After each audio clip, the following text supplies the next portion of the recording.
Okay, review tayo for your coming civil service exam.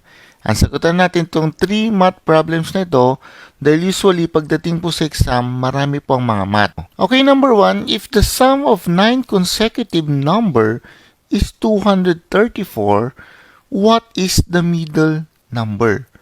Okay, ganito po yung shortcut dito. Pag nakita po ninyo yung sum na word at yung consecutive number at yung hinahanap ay yung nasa gitna, itong middle number, ang gagawin nyo lamang po ay divide lang itong 234 at doon sa consecutive number na 9. At yun na po yung sagot. So, 234 divided by 9. Okay, so 2, i-manual na lang natin, 18. 23 minus 18 is 5. Bring down 4.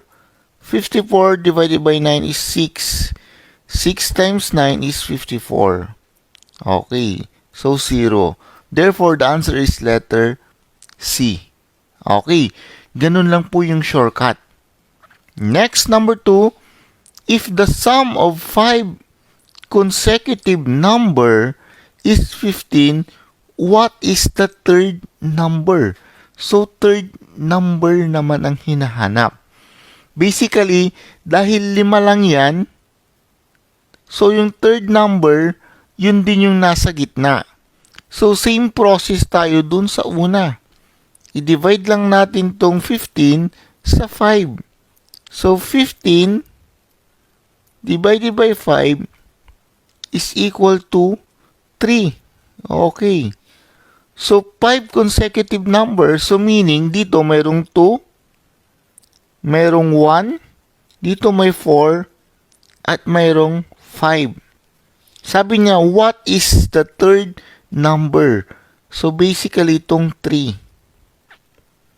Ngayon, pag pinakan nyo itong 1, 2, 3, 4, 5 is equal to 15.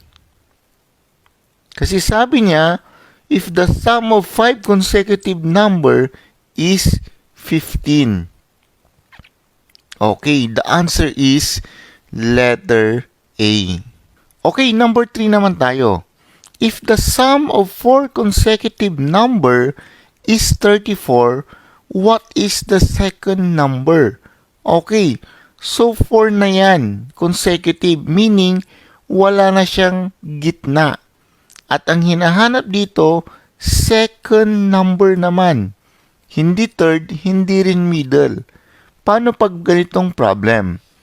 So, ang gagawin po ninyo, same process, kunin po ninyo yung nasa gitna. 34 divided by 4. Okay.